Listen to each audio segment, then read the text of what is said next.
afternoon, everyone. Thank you for joining us here at Louisa's Settle Avenue. My name is Dennis LeCarry. I'm Senior Assistant to the County Manager, and I have oversight for the Brooklyn Village redevelopment project.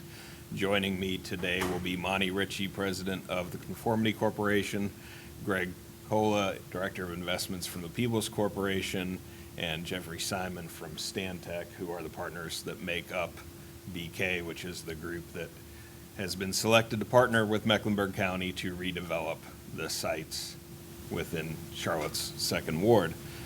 We are very grateful that you are here today for this last in a series of informational sessions about this project.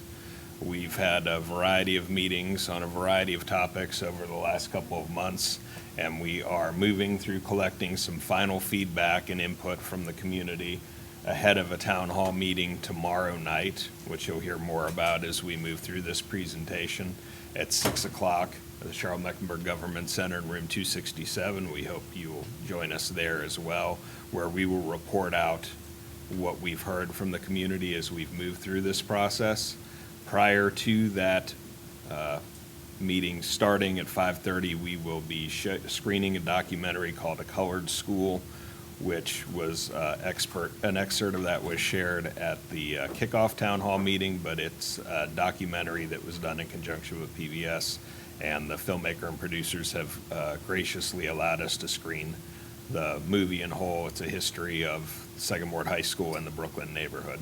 And we think that it's very appropriate as a way to kick off the meeting that will kind of bring this first phase of community engagement to a close. We do want to hear your feedback and your input based on what you see and what's shared with you today, and hope to incorporate those comments in the things that we carry forward both tomorrow and then to the County Commission as we move through the negotiation process. With that, I'm introduce Mr. Ritchie from the Conformity Corporation to walk us through a brief presentation.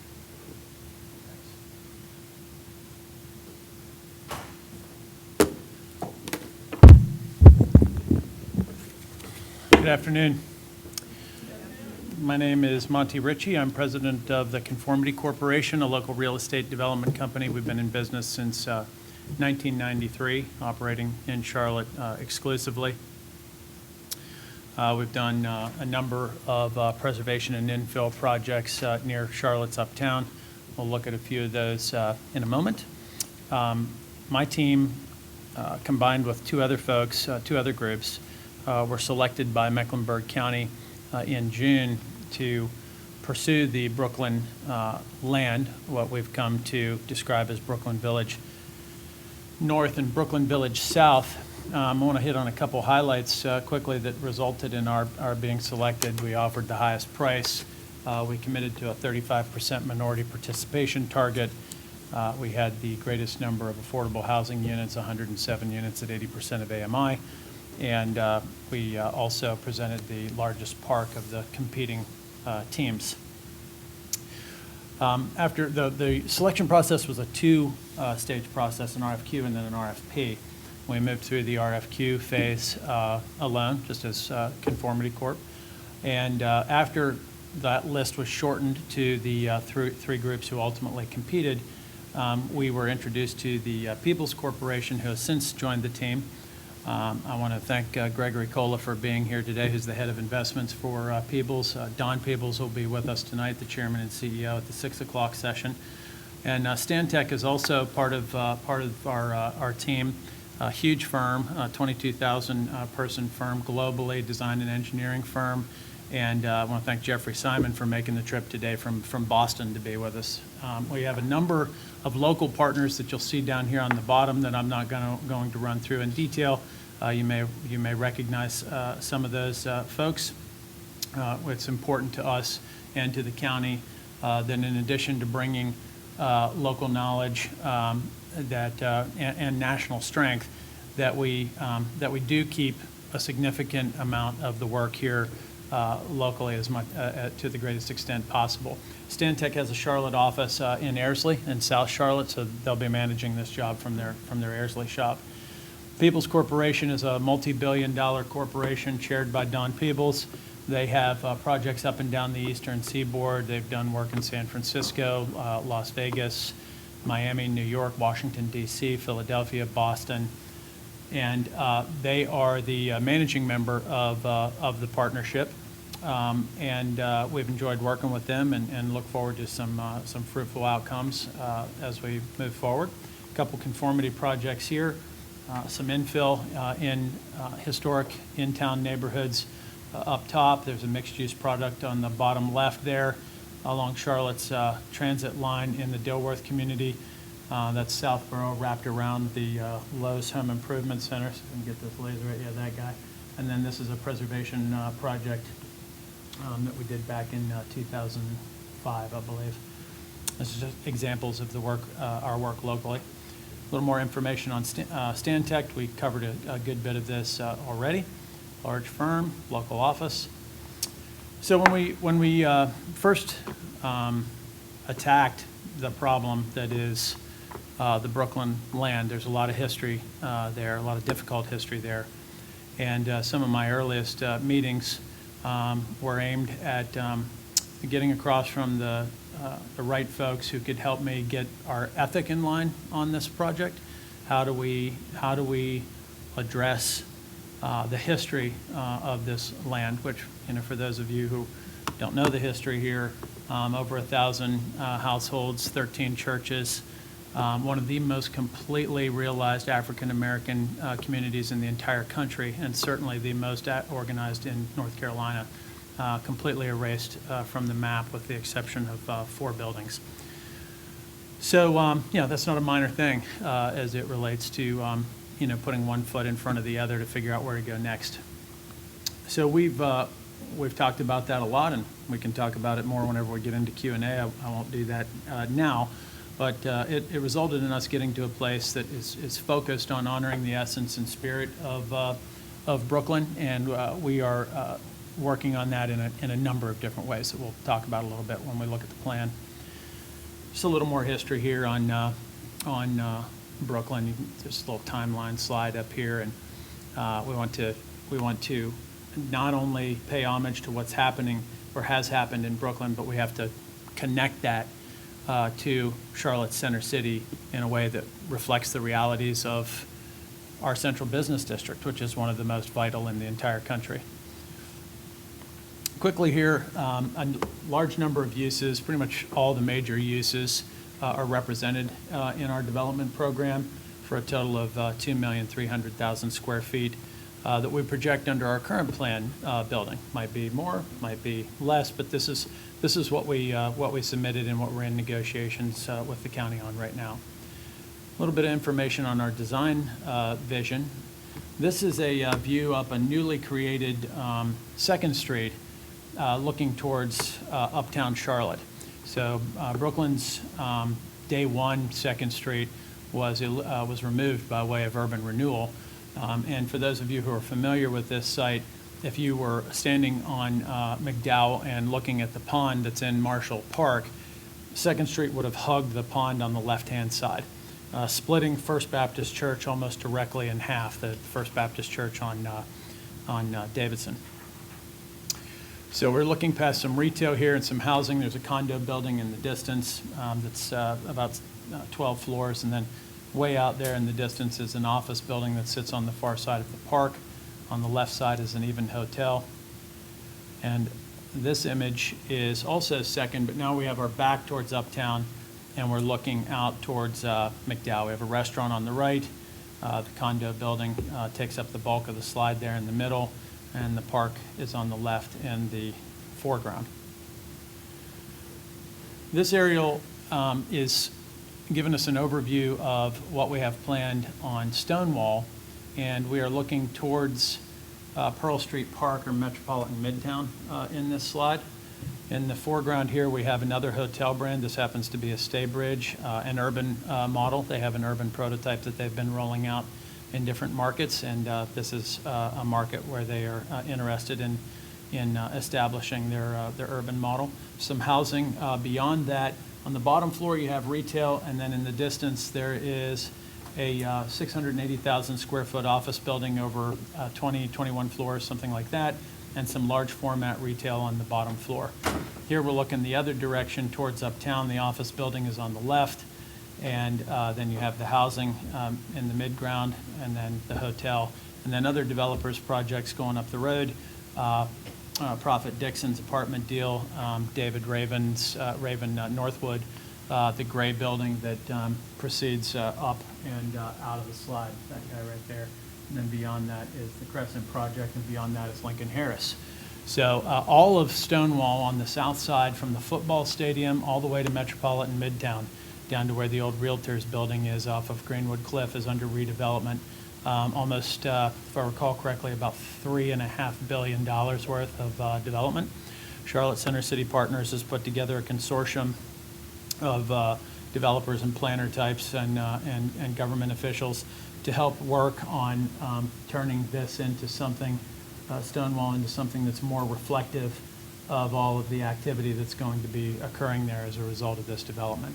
It's a difficult street that doesn't lend itself readily to bikes and pedestrians, so that's something that we'll all be working on over time.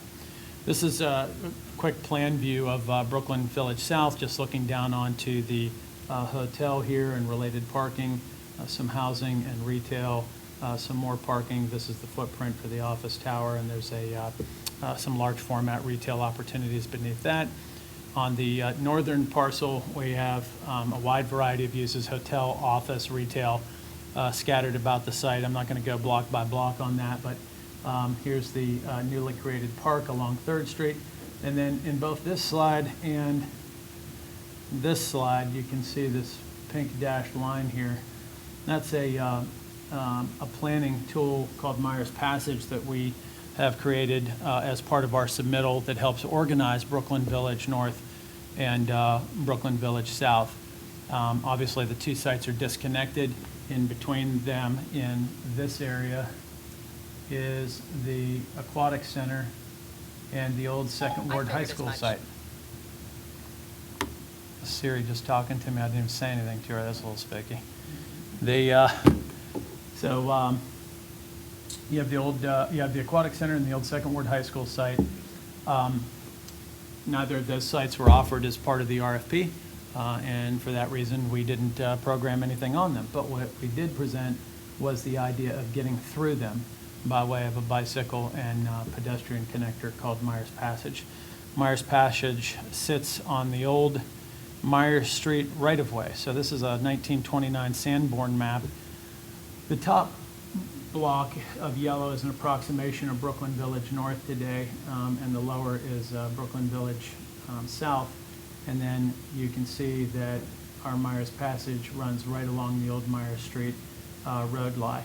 And it proceeds down and arrives at a location that was home to the Myers Street Alexander School, which was a lower grade school for African American folks.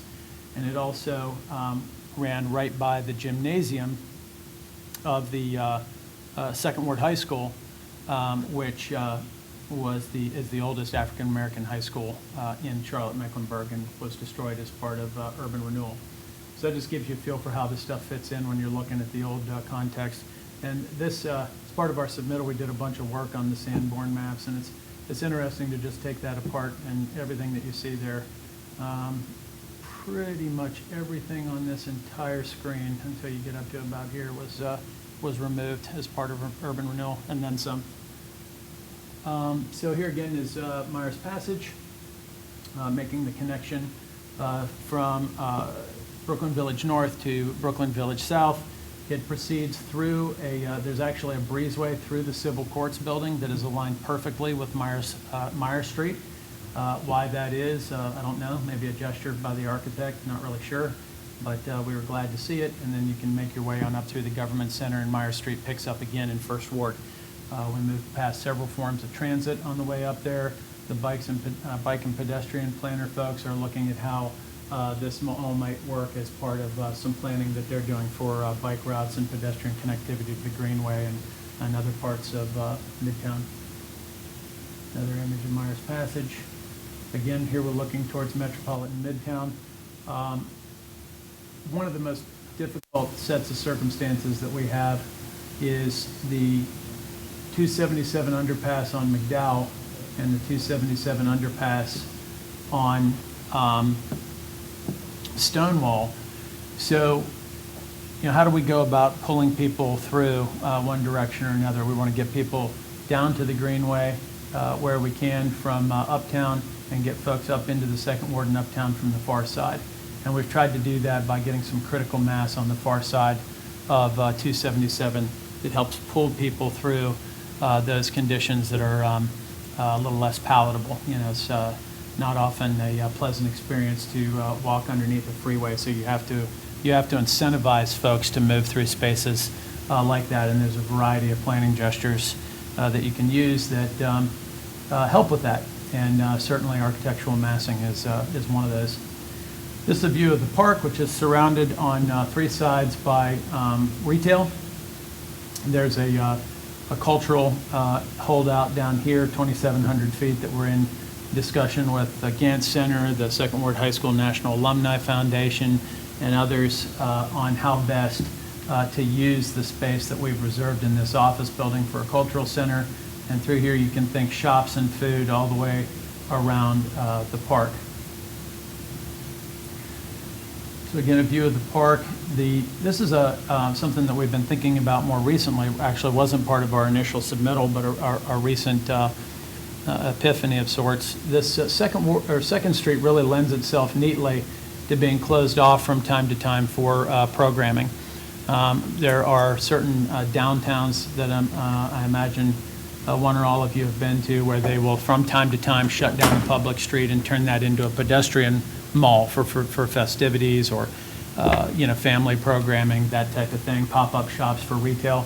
So Second Street lends itself well to that type of an arrangement. It doesn't really go anywhere but down the spine of our own development, and it would be very easy to protect pedestrians here and here by coning this off and allowing the park to just spill over into the street and into the retail areas from time to time as part of programming, different types of programming that might go on there. Again, the connection to how that all communicates with Myers Passage you see here. This slide tells a little bit about what we've done with the programming that is aimed at some of these cultural and historical issues that we've discussed briefly up front.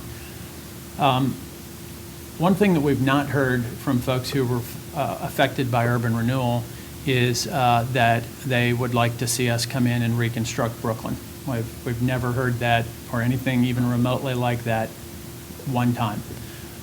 What we have heard dozens and dozens of times is that first Brooklyn was removed and then nothing happened for 60 years. So there's like insult number one, and then there's insult number two, which is the economic development just never happened. So active streets, lots of interaction, people and energy and diversity. That's come up a lot. How do we ensure some diversity so that not everybody looks like the four guys that are going to be sitting at this table in a little bit. So we've talked about a number of ways to address that. Affordable housing is, of course, one approach. Incremental retail offerings, 800, 1,000 square feet, spaces that will allow businesses that might not otherwise be able to get into the uptown market to join the uptown retailing scene. Here we have some stained glass that is evocative of the 13 churches that were demolished as part of urban renewal in Brooklyn. For the record, we've been in communication with all of the successor congregations to those churches that were removed. This concrete is routed and reflects Sanborn maps with different buildings and streets and so on. Now, these are notions. They're not cast in stone. We've talked about these things with any number of audiences, and some folks really like them, and other folks have other ideas. The main place we need to get to, I think, with the county, and Dennis can perhaps speak to this later if I'm getting this wrong, but we have to commit to a park size, and we have to commit to an ethic around that park. What does it look like to involve people in the design of the park? And we've tried to demonstrate to date that we are very capable of inclusion and collecting feedback and making sure that other folks are heard on how the park might be designed. Ultimately, whenever the park is designed finally, there's another process that's apart from this, entirely separate, that goes to the design of the park. Is it not picking up here? Better? Sorry. Here's where we've been so far. This gives you an outline of the things that we've been working on to date. We hosted a kickoff meeting back in August. My first contact with this project, I think, was probably October or November of last year. And then there have been a number of steps since then, but we kicked off this outreach process formally about 2.5 months ago, I guess. These are the topics that we've covered since then: history, cultural programming, design elements, MWSBE. I had a question in today's session that is minority, woman-owned, and small business enterprises, for those of you who aren't familiar with that abbreviation. Affordable housing and open space, and then economic opportunity and our approach to retail. Today we're doing meetings all day long. This is the second of those meetings, and these sessions are aimed at just trying to get to a few more folks. We've had tons of contact with people along the way, using any number of methods to communicate with the public, and we wanted to give it one more shot by way of these sessions repeatedly today to give folks another opportunity to get out and talk to us about what's on their mind.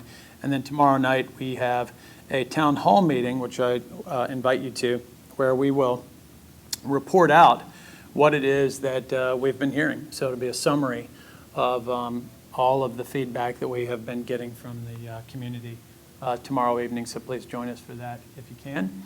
This is our information for connecting with us: Facebook, Twitter, and our website. At the bottom there, which is a mouthful, is that would be Mecklenburg County's website. That really, really long one there.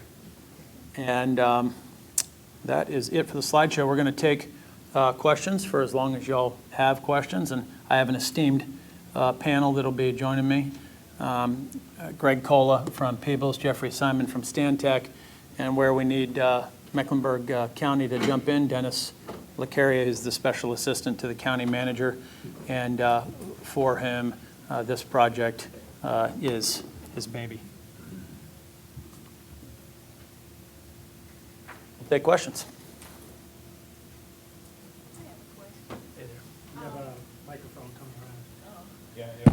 Okay, I'm looking at the hotels that you're building. What becomes of the Sheraton and the Le Méridien? They are real contemporary hotels. Are they going to stay there, or what's going to happen with those? We don't have any impact on those. They're not included in the offering from the county, and we wish them the very best. And also, those are Starwood brands, and we would likely have a very different brand there on our site. And thanks, everybody, for your patience and waiting for the microphone to come around. These meetings are being videotaped, as there are some cameras around here, and they will be posted on the website, so we're using the mics to make sure we capture all of your comments so that anybody wants to go back and refer to any of the meetings, because they're all archived. That way, everything's captured. So I'm interested in the residential piece. So I noticed you have about 173 units of condominiums, and then the rest are apartments. Is the idea to, when you talk about diversity, is the idea to have both economic diversity, obviously racial diversity, and what about families? Because typically when you build condos and apartments, you build 1, 2 bedrooms, especially what's going on now with trying to attract millennials to downtown. So how do you create that diversity when a lot of it's due to what kind of units are actually going to be put up for sale and for rent? And also, what's you said 80%? What was the affordable housing commitment? 80% AMI. The request from the county as part of the RFP, I believe, was 35 units, and we're delivering 107, which was the greatest number of units. I have a mic on right here on my chest. Does this work okay, Joe, to continue working from this? Okay. The 107 units at 80% of AMI, which was the greatest number of units of the three final competitors. To go to your point on the unit types, I think I will take the liberty of, my own experience delivering a dozen plus infill condominium developments over the past 25 years. And twice I've had someone with children move in. And Charlotte is working hard to become an urban place, but Beacon Hill in Boston, or similar, it is not. There are just too many green pastures for folks to consider whenever they have children. So, unless you're stroking, what you find in town often is in some of the more desirable neighborhoods, $600,000, $1 million, $2 million. Those folks are close to town because they can afford, to buy a house. We've delivered 3-bedroom, 2.5-bath product on 2 or 3 different occasions, and even in that situation, you end up with couples who will stay until their child is a toddler. Maybe they have children, then they move. Gay males who then have an office in their house as the 3rd bedroom, or a guest bedroom and an office. But we almost never, very rarely, see families in the urban context. Now, I'd love to see that happen. All I'm doing is I'm holding up the reality of this marketplace versus what types of products we should be delivering to the marketplace. If we can find a way to get families there, I think that's a great idea. But so far, the market is not, families have not been clamoring to be in multifamily product in Charlotte. I understand that, and I understand the markets, but I'm wondering, when you've been getting feedback from the community, what's the expectation and the perception of the community in terms of what Brooklyn will look like related to the occupants of Brooklyn? We've gotten a lot of feedback on making sure that we do everything we can to ensure some diversity. And we've received some feedback on our affordable housing and so on, and we'll be reporting out on that more completely tomorrow evening. So I think what we're hearing in this case, because today we're collecting additional feedback, and I think what we're hearing here from you is that that's also a concern of yours, that you want to know that it's going to be a diverse community. Well, yeah, because there are certain things you can do in the design process to encourage that or discourage it, and that's what I'm concerned about. Okay, so what would you suggest there? Well, I don't know, you're the experts, but what I would say is that you really should look at the mix of housing units. And especially if you look at the condominium side, I'm not sure what 80% of the, what's AMI? 80% of AMI, area median income. Area median, I'm sure. So a one-person household is 900 and change, and then the more people who this is for rent, Yeah. and the more people who live in the unit, their rent begins to climb, but it opens in the 900s. 900 range, and that's primarily for the apartments, not necessarily for the condos, right? That's right, and Right. we have had a couple folks talk to us about how do you try and capture some affordability around the equity opportunities, meaning condominiums that you own as opposed to just apartments. Right.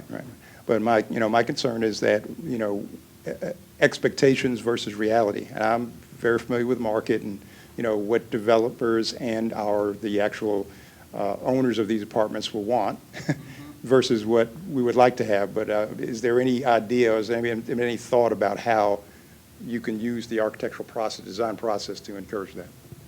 I would say to date, no, but I think we take that under advisement.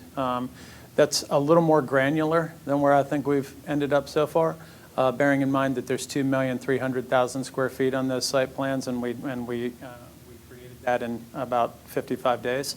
So there's more work to be done there, but I think I'd just say, message received, that you think we need to really dig in terms of how we go about mixing up the product type to ensure that informs diversity. Also, I would say that I know that our plan has 173 units of for-sale housing, and that could certainly evolve as the market changes too. So we have almost 1,100 units total between for sale and rental. So again, I think as the market continues to change every day, certainly, the product that we create can also change, not only whether it's for sale or rental, how large the units are too. I think there are a lot of studios and one-bedrooms being created because that's what the market is today. I think certainly and I'm of that age almost too. I'm actually going to be 35, so where I was the kind of person who said, I'll never move, I'm going to be city, city, city. Well, every time I look for something in a city, there really aren't many 2, 3 bedrooms being created. A lot of the product being created are the ones in 2. So you're right. If you have a child, by the time they're 2 or 3 or whenever they're running around. That's right. As soon as they start moving in a moving way that around, you don't, it's unpredictable, That's those it. folks are. So I think, I think we're going to evolve as the market evolves. And certainly today, it's more one beds. But again, as the market changes, we could certainly change with it. Thank you. I have actually several questions, but I'll just ask one for now. 173 doesn't seem very much opportunity for ownership relative to how many apartments there are. And there's no single-family units involved in the plan. I'm thinking of First Ward. I know that, as part of the mix of units, there was townhouses and single-family homes. I would like for you to kind of speak to that. And in that same question, as far as how are you going to ensure the diversity mix in the residential occupancy from economic and age? Let me address the first question around the townhouses, single-family versus the density development. Mecklenburg County sought to create the most vibrant and inclusive neighborhood as possible on these Brooklyn Village parcels. That density and intensity necessarily precludes single-family houses. There's just not an opportunity to build a house with 1/3 of an acre, especially on real estate that is as valuable as this is, and not be able to achieve the other sorts of goals. One of the respondents to the RFQ, RFP process actually did propose nothing but townhomes, and the Board of County Commissioners rejected that proposal because that did not create the greatest opportunity for a variety of folks to live, work, and play in a neighborhood. When you're creating that level of exclusivity, you are intentionally precluding diversity and other sorts of things that we're looking to see happen here. So the only way to realize the goals that the county had in selecting a partner was to make sure that these buildings went up. First Ward was a Hope 6, pilot project, and the economics were entirely different. This land was, am I registering here, guys? This land was subject to a competitive process, and we weren't the only bidders, and that's worth mentioning. I mean, the land's to Dennis's point, the land is expensive. And also, just on your point of why only 173 units, I was trying to answer the question before. Do you know how many condo units are going up today in the uptown area? 0. Because it doesn't really make sense yet. The for-sale housing pricing doesn't make sense to build. So I think our goal is to evolve as the market evolves. So if it makes sense to build condo, we will build more for-sale housing. Rental is obviously the very hot product today. There are many, many units coming. So if rental is the way to go, we will do that. But again, this is just a very basic plan, and as the market evolves, our plan will as It could easily change. The mix of housing versus rental could easily change. This is a 10-year build-out. I mean, what's the market going to look like 7 years from now on our final phase? No idea. The reason that I asked that question is because I know the rental market attracts millennials. I'm asking from a perspective of people who are more concerned about the history. Because people in the Brooklyn area own their properties there, And for the aging population, I know Mecklenburg County was recently designated by AARP as a community that was sensitive to the aging population. And I understand what you're saying about the market currently, but the market currently lends itself to the millennial population, and that's not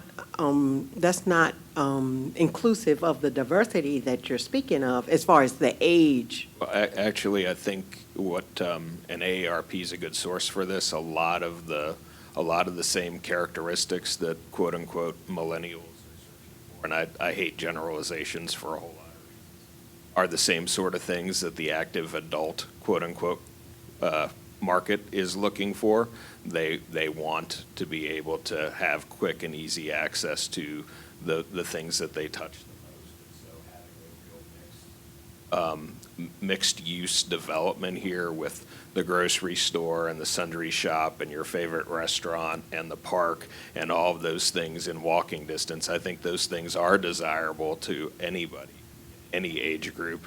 And I think a lot of folks that maybe are downsizing don't want the headache of keeping up with a house, don't want to, and in fact, there were, just this morning session, we did have 3 former residents of Brooklyn Village who were here, and they're by no means the only folks that have been engaged in this process from Brooklyn Village. Mary Johnson down there in the front.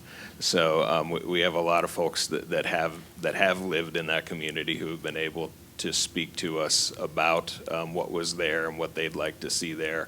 And we believe that, going back to what Monty was talking about, honoring what was there, part of that is really recreating a vibrant neighborhood where anybody and everybody could imagine themselves living there at some point in their life.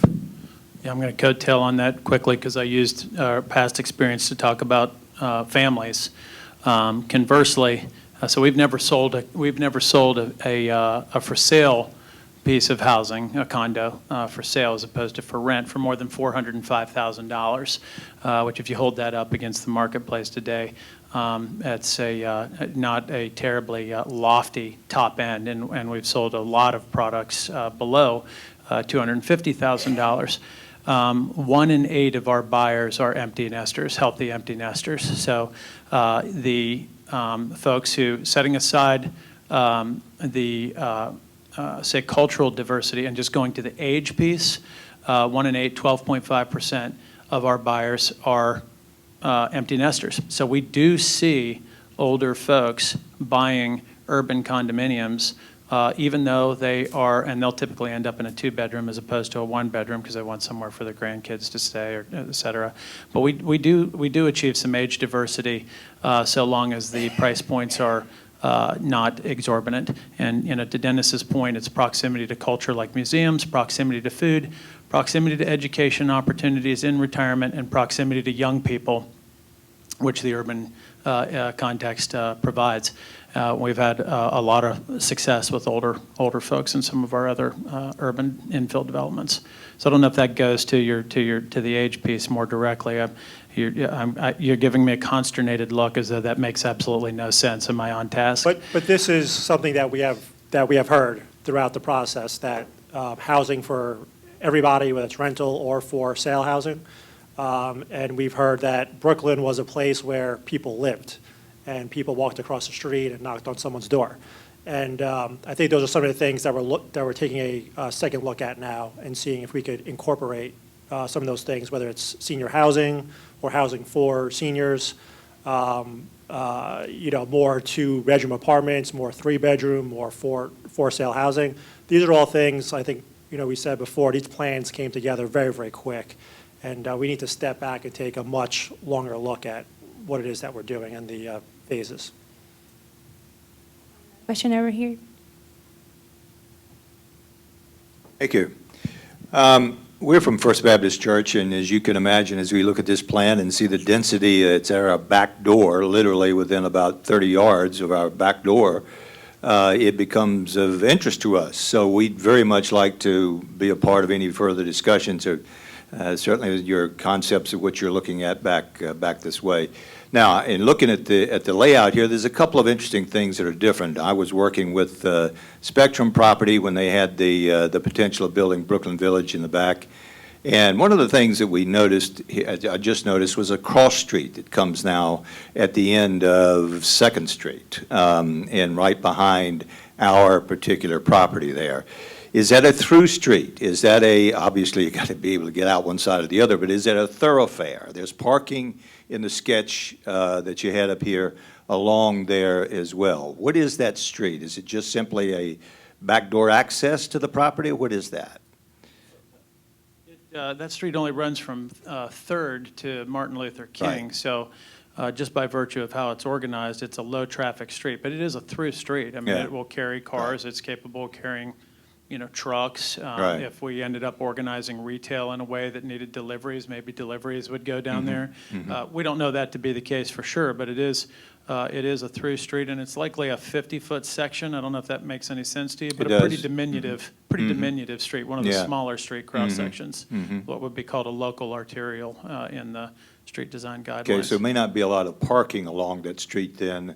The design shows parking along there, but there may not be with that kind of restriction in terms of size. Yeah, so the views that I showed were along Second Street primarily. Yeah. We did not have a view to Alexander at any point. Okay. I know we've got parking on Second. I don't believe there's parking on Alexander. I I'm- don't want to warrant that, but Yeah. I'm pretty sure that there's Yeah. not parking on Alexander I may have today. not have been looking at the right street.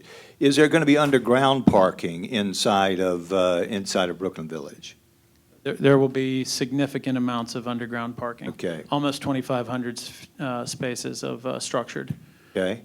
And right along that Alexander, there are two structures there. One, I think, is a condo complex on one side, and then the hotel is on the other side. Is that correct?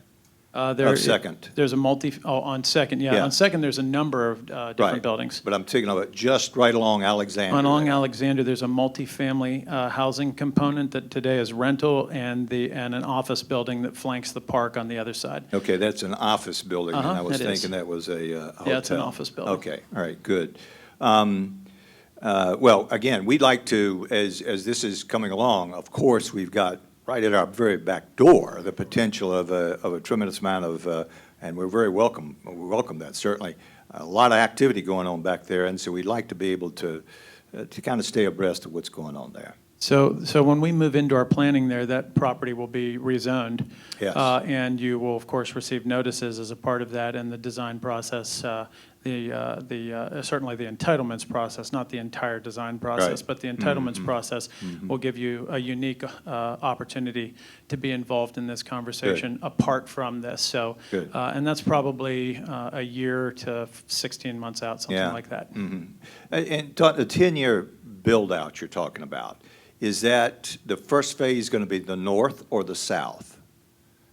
We're working on that right now. Okay. So much of that has to do with, what the market is asking Right. for and things that we're still working on with Mr. Lecaria on, pricing and how the money flows and when Okay. and why and so on. So not entirely sure what the phasing is going to look like, to be honest with you. Okay. We're still plugging away on that. Good, thanks very much. Thank you.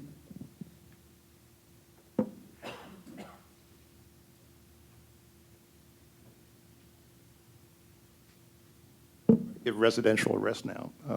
Retail, questions about retail. Especially with your 10-year built-out, things are changing dramatically on the retail side. And I know you talked a little bit about, having structures, spaces that are smaller for, entrepreneurial types to come in. And I noticed that when that's been done in some areas of the county, in some areas of the city, that it's been a struggle because, retail is going online now, and there's not a lot of people that are taking those spaces. Have you really thought about whether the mix of retail will be focused on serving the community, the Brooklyn Village community versus the metropolitan area community versus the entire Charlotte? What kind of retail are you anticipating in that area? I think the answer is going to be a mix of all. We're certainly going to have some large anchor tenants, food, I want to say 35,000 feet of food. 35,000. So I think it'll be a mix, and we will have those inline stores as well that can be smaller shops. Now, I know you just mentioned retail, people are going online and so on.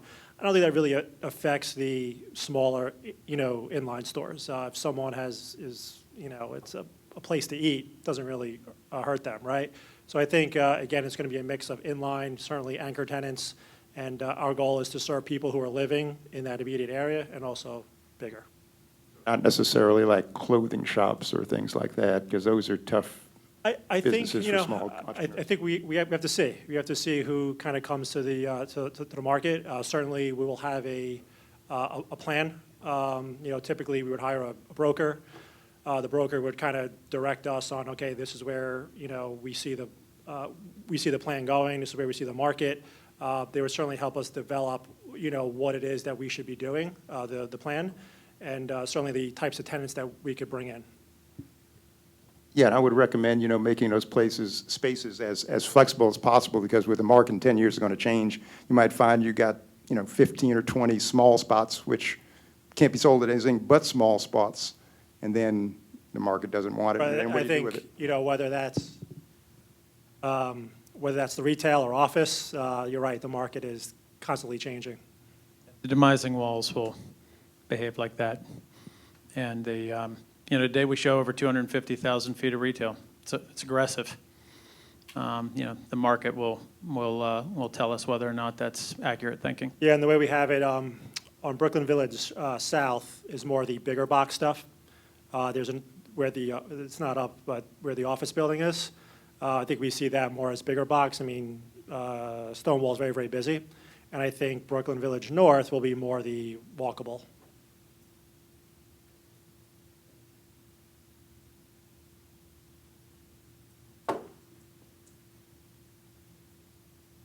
Information you shared, you said 35% MWSBE participation goal.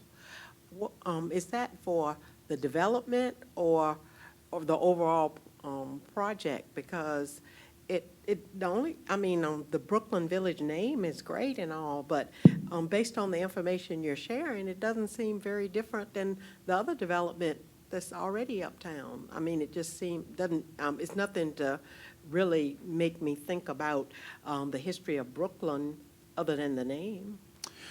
Yeah, so the 35% MWSBE is a huge target. Our total project cost exceeds $680 million right now, and they will likely climb. They could easily exceed $750 million, maybe even approach $1 billion, depending on what the negotiations with the county look like and what we ultimately end up developing.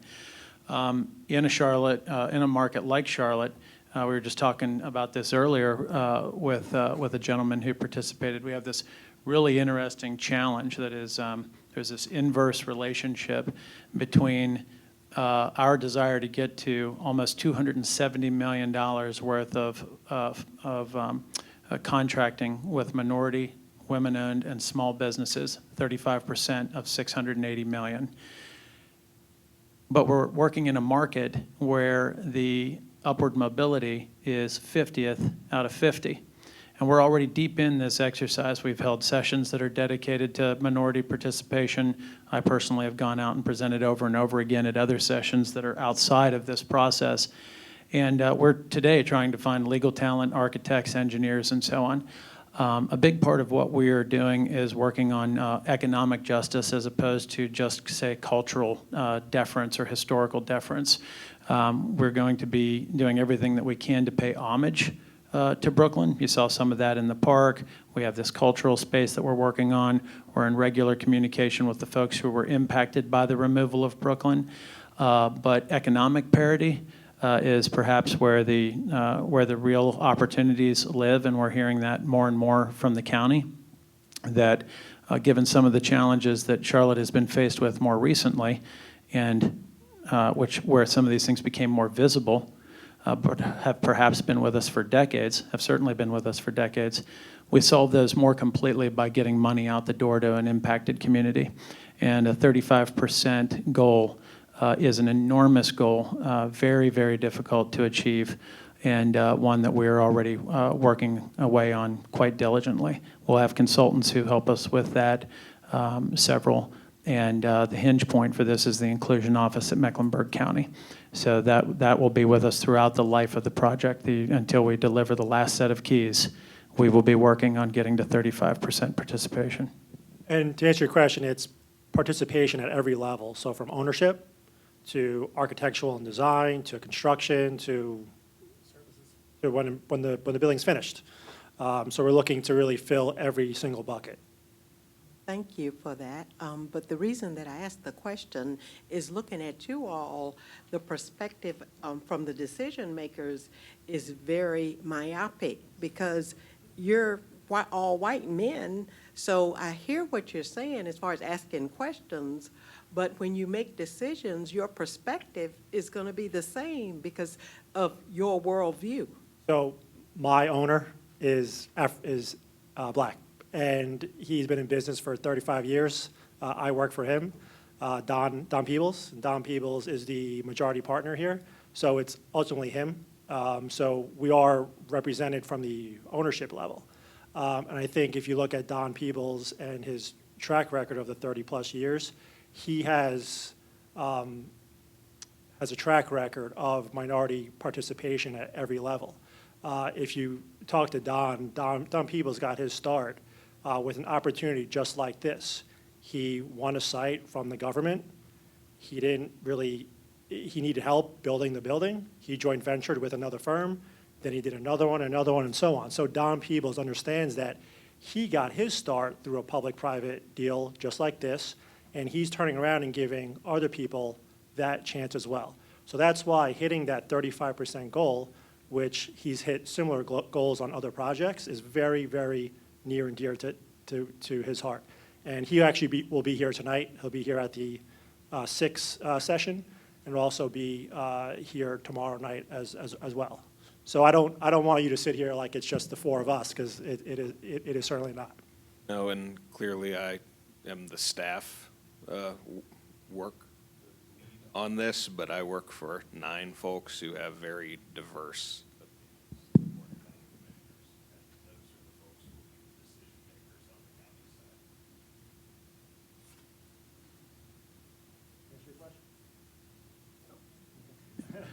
Don's been with us for the bulk of the meetings, and that observation is helpful because I'm looking at some other folks that we work with on the team and appreciate that observation because typically Don and I are side by side, which for reasons that are obvious help telegraph that story a little more readily, that there is some diversity built in. And we had a question one time, just to go kind of run around this for a minute. A woman asked us from the audience, she said, well, I appreciate what I'm seeing here, but what's really happening, she said. Who's really driving the train here? And that is Don Peebles, not me. So that's it on that.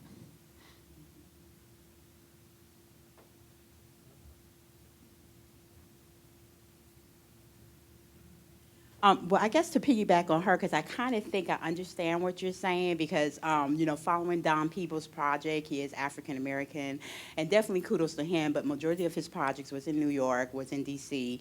But when you come into an area of Charlotte, which is not equal opportunity for minorities, women, especially African-Americans, so even when you're looking at the difference of where you say $250,000 or $405,000. I've been in Charlotte for 15, 16 years, and I can guarantee you that's going to knock out the majority of the African-American community because they cannot afford $250,000 or $405,000. So if you don't reach these 35%, or if you don't reach that 173, what will be the plans to incorporate to make sure that you maximize that 35%? And I still think 173 is still too small because I was at that meeting where it was a huge discussion, because if you only have 173, that is no diversity at all, because you still have 897 people who will be the decision makers compared to that 173. So what will be that plan B or C that if you don't reach those goals or targets, then what are you going to do? So the 173. Affordable housing. So, because if you're already looking at, Yeah, the market I of 900. I just want to make Right. clear the numbers. Yes. So we have about 1,100 units or so. 107 will be affordable housing, okay? And that's going to be spread. There are 173 condo units today for sale housing. And again, that's just a baseline today. It could certainly grow as the market changes, okay? To answer your question on the 35%, you know, our goal, and Don, if Don were here, I know it's kind of odd me giving this message, but certainly this is why I work for Don, because I've seen it with my own eyes.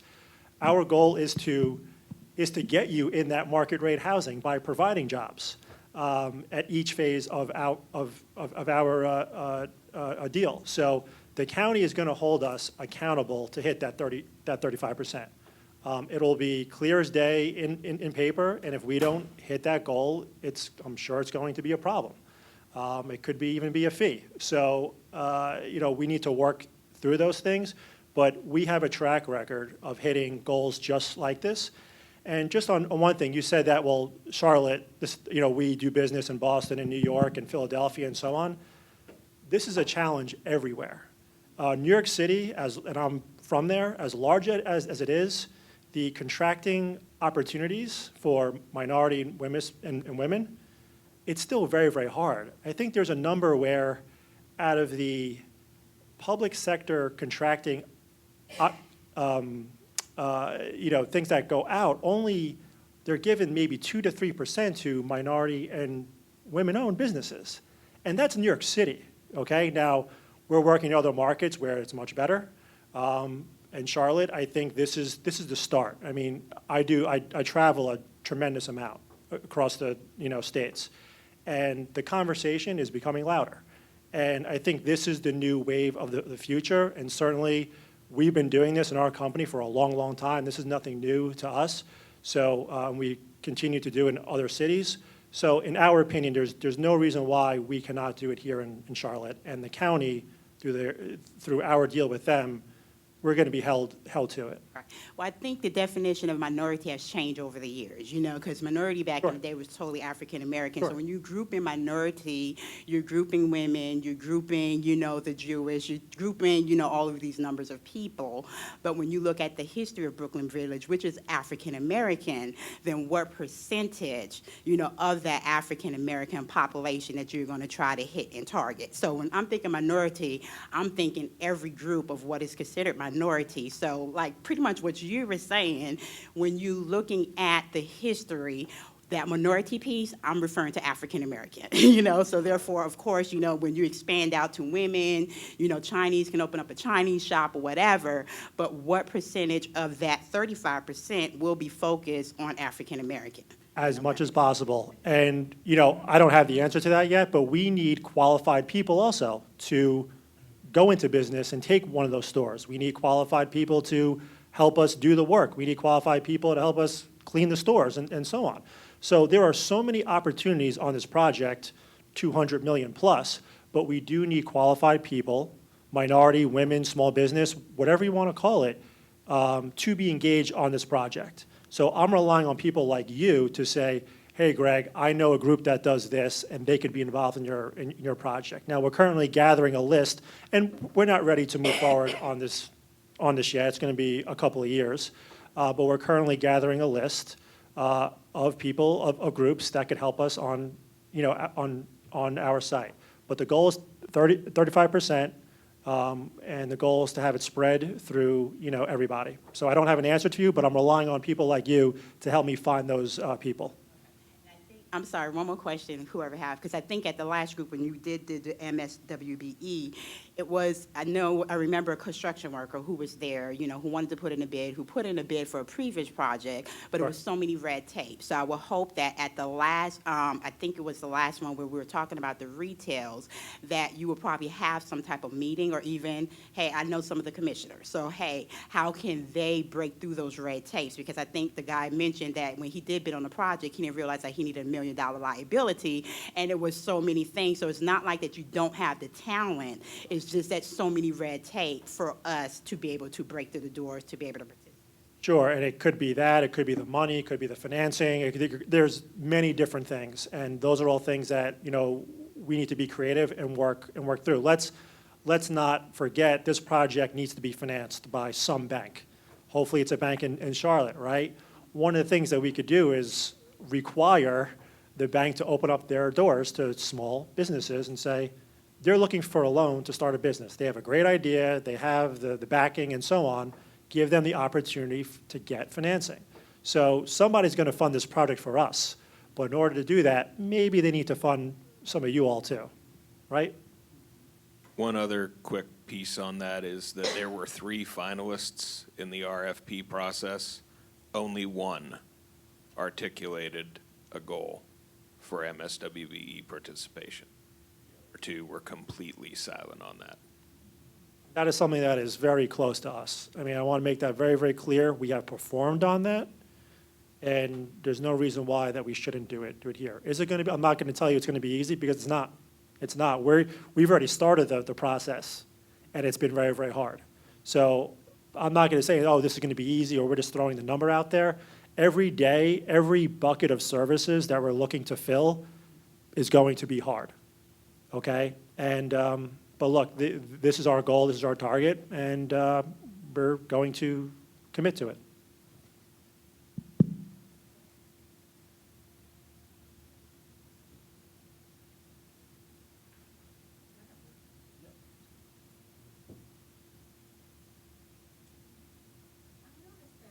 There's a lot of retail and office and hotel square footage allocated.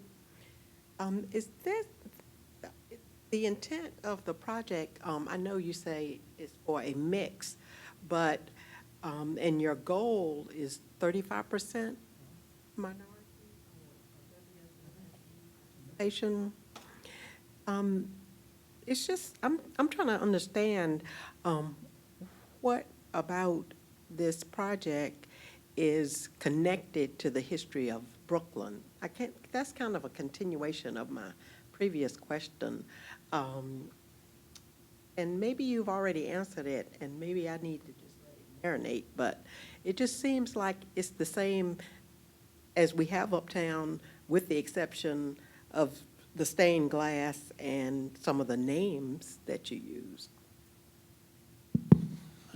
So I've spent the most time with former Brooklyn residents and Second Ward High School National Alumni Foundation folks, which they seem to be the most organized group, and the group around which the Brooklyn history coalesces most completely. And, predictable leadership. They're getting grants, routinely every year doing work on Brooklyn.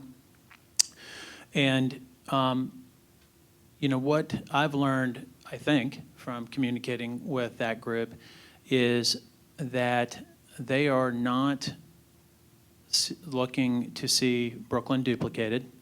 They are not looking to see a similar mix of uses. Let's say that Brooklyn was predominantly housing before, and our development is not predominantly housing. And I don't know that to be the case, but certainly there was more housing by percentage than what we've proposed. What I've taken away from many, many hours of conversations with these folks is that the removal of Brooklyn was 2 things.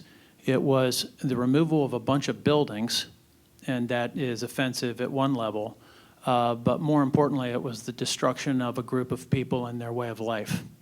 And what I've taken away from these conversations is that as these folks get older and older, many have passed already and others will day by day, quite frankly, that the focus is on not losing sight of the fact that there was a population of human beings there who were connected in unique and complete ways, who were caught up in urban renewal, caught up in integration that ended up having, did not pan out with the promise that everyone had hoped on day one, took a lot longer to take form and still is trying to take form today in a lot of ways. So, a neighborhood full of buildings is one thing, a community full of people is something else. So what we're trying to do by way of programming the park sensitively, thinking through street names, offering cultural space, being in communication with the folks who are working on renovating the Second Ward gym, how that communicates with our Myers Passage efforts and so on. We just want to be conscious, active, deliberate in getting to outcomes that speak to the fact that there was a community of people here that were lost as a byproduct of urban renewal, but never in a way that's pandering. It would be very easy to present this in a way that is just frankly awful. It needs to be subtle and tasteful and well thought out. And that's a conversation that will go on and on and on. We recently finished up meetings, and Mr. Peoples came along with me for this, accompanied me for a meeting with David Taylor, who heads the Gantt Museum. And we're in communications with Gantt on how we might go about programming the park and incorporating public art into the balance of the community. It could be on deck walls that might otherwise be, parking deck walls that might otherwise be kind of bland. Where do these opportunities present themselves to tell the story of a people who once inhabited this space? Frankly, whenever I went through the RFQ process, and it was before I had a chance to meet these gentlemen, I had one exhibit and about 13 pages of writing, which you've probably figured out already because I've run my mouth a little bit. And it was all aimed at an ethic. And that ethic is how do we, suss out some form of justice here, which is, frankly, an impossibility. I asked that question to one fellow who communicated with very early on. I said, how do you do justice here? It seems to me that it's impossible to do justice here. Like, that's a non-starter. And his response was, make sure that black folks are making decisions and that they're making money. I was excited to have Don Peebles join the team, and it was Peebles who pulled the trigger on the 35% economic participation. So I can tell you, just being in the room trying to hire attorneys and watching how Don carries himself while trying to get attorneys lined up, very difficult space to populate with African-American professionals, frankly, as our engineers and architects. He does not let his foot off the gas pedal on getting to those targets. Because if we don't get there, say, in these early professional services, let's say we only do 20% with engineers, architects, and attorneys, well, then we're going to have to do more on construction, right? Because we're already behind. And so it's, I want to guard against underselling how difficult that is and how committed we are to it. One other thing that does separate this development, right now today, there's $3 billion worth of investment planned for Stonewall between McDowell and the Bank of America Stadium. $3 billion. Only one project has a 35% MSWBE goal, and only one project has affordable housing as a component.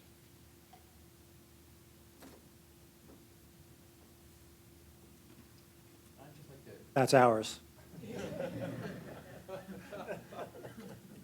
Just listening to the discussion, I'm struck by a little bit about kind of picking up on what Dennis was saying, because we've had sessions on the design, on affordable housing, on retail, multiple sessions all along. Some of you, I recognize, have been at some of those sessions, and I'm grateful for your participation. But at the end of the day, I have never worked on a project before, and I've worked on lots of them, where every session was about economic opportunity. Whether it was about retail or about affordable housing or whatever the topic was, it became a discussion on economic opportunity. So to your point, kind of what are we doing, which is some of what you asked. We have started to lay the groundwork early. If you've been to some of our sessions, you know that we've talked about three things. We've talked about certification, and we've had people here who can help you get certified, to try to make it easy. If you go to our website, we are doing everything that we can to try to start people coming through to the points that Greg and Monty were making about the difficulty of actually hitting that goal. We're trying to kind of seed the front end to make it easy for people, not the red tape that you were talking about. Make it easy for people to get in. The second thing that we've heard a lot about is access to capital. the story that the two gentlemen from, is it No Grease? No Grease, yeah. Right, the hair salon, talked about how they wanted to start their business. They ended up having to go through a contact, a friend. No, none of the Charlotte banks would lend the money to get going. They ended up going to, I think it was Florida, wasn't it? To a Florida bank to start their business, which has flourished.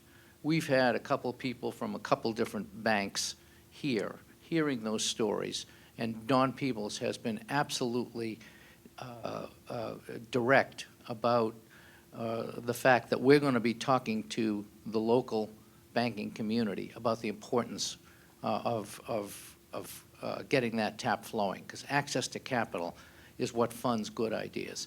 And the third area is really skills training. We've talked a lot about that at all of the sessions as well, whether it is the Entrepreneurs Institute that we've talked about and that is in our proposal, or internship programs or training programs. All of those kinds of issues that give people the skills and the experience that they need to actually compete and to be part of the 35%. Because at the end of the day, we have to deliver a high-quality project. That's what you expect of us.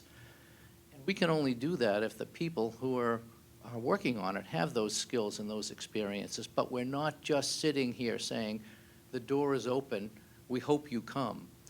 We're looking at certification, access to capital, and skills training right from the beginning, before we've filed anything with the county or before a shovel full of dirt is turned.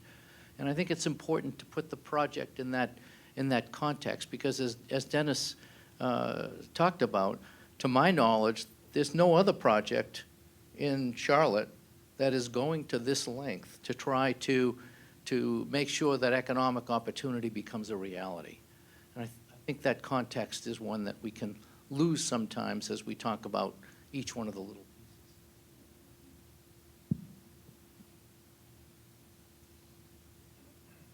You made me remember to ask this question. I almost forgot. With respect to skills training, have you been in communications with folks at Central Piedmont Community College about helping to assist you in this?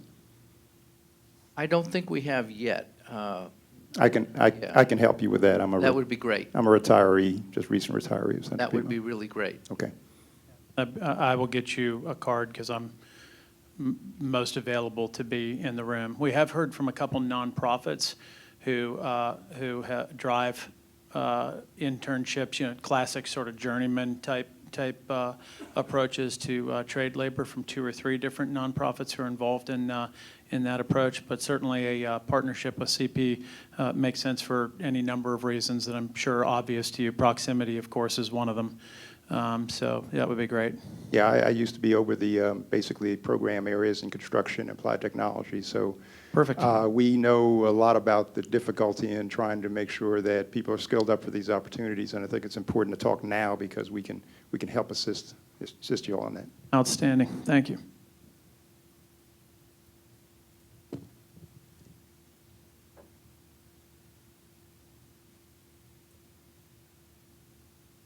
Else?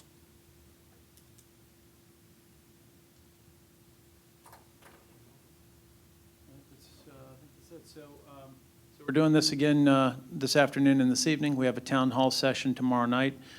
Please feel free to join. Our website's always up.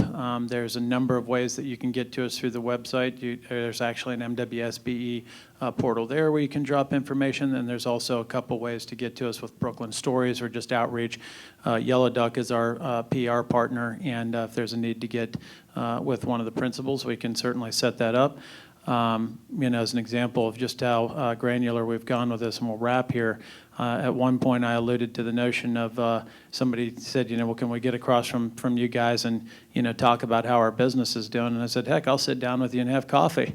And, there's at least one person in the room who took me up on that and who's currently engaged with us. And I've done a half a dozen others. So not surprisingly, I received some phone calls in response to that. So please do be in touch with us, and hopefully we can all get down the road together on it. Thank you for being here today.